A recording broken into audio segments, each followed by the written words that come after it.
So I'm starting this update off by working on the elevator shaft on the left hand side of the MOC.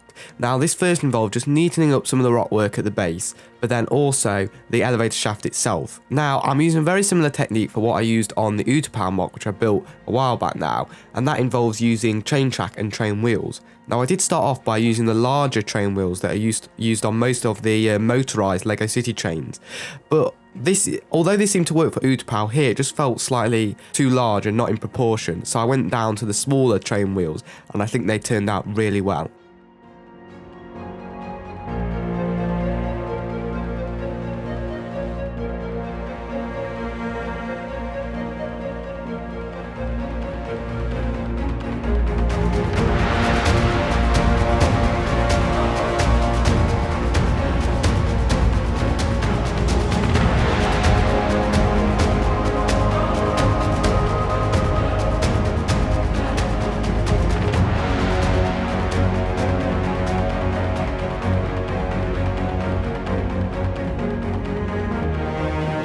So I've now reached probably the midway point of this update, so I just want to go over some of the progress that I've made so far.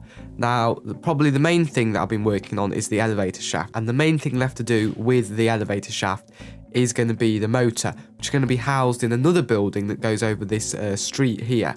Now, this street is here because it's sort of the driveway to get up to Wayne Tower. I was thinking about having a road going through the whole of the top level, and that's what I sort of had in my original sketches. But because I've already got that on the middle section, I decided I wanted something a little bit different for this top level, so more of a pedestrian area. But that does bring me on to Wayne Tower. One of the main challenges with this was I'm building it at an angle, because obviously a lot of this MOC has been on the standard LEGO grid, but I want to try and put Wayne Tower a bit more of an angle to add a bit more interest to the MOC. So I've got an angle here, but that obviously means that everything that affects Wayne Tower is at this angle, so it just makes everything so much more difficult. But that is part of why when something is at an angle, not on the grid, it's slightly more impressive. I'm really struggling with some of those basic dark bluish grey, light bluish grey pieces, which you just need loads of. But I think I am going to be able to get it finished with the parts that I do have. It's just going to be a challenge, so I'm going to have to be really smart with making sure I don't use parts in a wasteful way in areas I don't really need them. But now that Wayne Tower's main structure is sort of in place, or at least parts of it, or at least the overall height's in place, you can maybe get a bit more of an idea of the total final scale of the MOC. There is still the penthouse to go on top, but apart from that, this is pretty much how tall the MOC will be. But without further ado, it's time to get back to building.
Right, so we have now come to the end of this update, and I'm quite happy with the progress that I've managed to pull off in this update. It's not quite as much as I would have hoped for, but I'm now moving into the 5th update, really hopeful that I'll, fingers crossed, might be able to get the MOC really near to completion and maybe even finish it in the next update. I'm now going to go over all the progress I've made this update. So the main thing is Wayne Tower, which the exterior for is pretty much finished now. There's a few part changes that need to happen for different colours that I didn't have in the minute.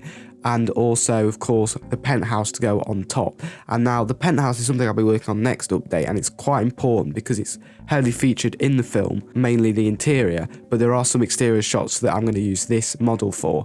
Now, it's going to be a really compressed scale. I don't even know if minifigures will be able to fit inside it, but it's going to allow me to have a little bit of forced perspective to make Wayne Tower look taller than it actually is. Now, of course, I've also got the interior of Wayne Tower to do, which I'm still not quite sure what I'm going to do with, what sort of aesthetic I'm going to go for. Now, another main thing you will have seen me put in the time-lapse is the monorail. And this has been a big question hanging over the MOC for the whole time, but I'm really happy with how it's looking now, and it adds even more scale to the MOC. It's not the strongest structure ever, but it doesn't necessarily need to be. I'm yet to put in the monorail train in place, but that'll be something I'll do next update. It is going to be quite small and condensed. It probably will actually fit minifigures in it, but it's going to be really small, just to make sure it fits with the overall scale of the MOC. And that's going to be the same for any cars that I do decide to build, because I'm not going to be using any vehicles from existing sets, just because the cars that are going to be in this MOC are going to need to be quite small, so of a compressed scale. So that's something I'll work on near the end of the MOC. Now, something that I'm not happy with that I have built is the monorail station. Really wasn't sure what I quite wanted to do with it, so what I've put in place at the minute I'm not happy with really at all, so I'm going to have a rethink about that and build something again next update to replace it. But also to work on next updates, I've of course got the GCPD still to build, which is going to be on the right hand side, the structure which goes over the road at the back and houses the motor for the elevator shaft. That building is going to be the second tallest building on the MOC, so there is still a big structure still to go. And then there's going to be a smaller structure which is going to be a Joker hideout, which is also going to be on this upper level. So still loads and loads to work on. But you may have also noticed in this update, I went back and added a little bit to the second level, and that was I added some electroluminescent wire. Now this was inspired by, I was looking at the Brolug Cyberpunk City MOC from a few years ago, and I saw some signage that was lit up, and I was wondering how they did it, so I did some research of my own. I'm not sure if this is actually how they did it or not. I discovered this electroluminescent wire, and so I decided to buy some. It was pretty cheap, and then install it into the MOC, and it just adds a really nice extra different style of lighting to the MOC, and allowed me to do a lit up sign as well. I of course have still got the lighting to include on the upper level, which I'll be doing next update, but at the moment I'm really happy with how the MOC is looking when it's all lit up. I just really want to quickly end this update. First, I just need to mention that I'm partway through building for the next update, and I'm pretty sure that is going to be the final one because I am approaching completion. However, I'm not going to be able to complete it in enough time to make the next update come out in 2 weeks. So it'll probably come out in 3 weeks, but I don't want to drag out and do an update in 2 weeks and then have another update after that, because it's just not really necessary with how close I am to completing it. So next update will be the last update, and then after that I will have the film, of course, which I've been speaking about a lot. How long that's going to take after I've finished the next update and when that comes out, I don't know. You will have to be patient with me, but now is the time, if you do want to ask any questions about the film, to leave them in the comments below and I'll answer them at the end of next update. But for now, that does bring this update to a close. If you did enjoy it, please don't forget to leave a like and subscribe as well so you don't miss those future updates. But most of all, thank you so much for watching.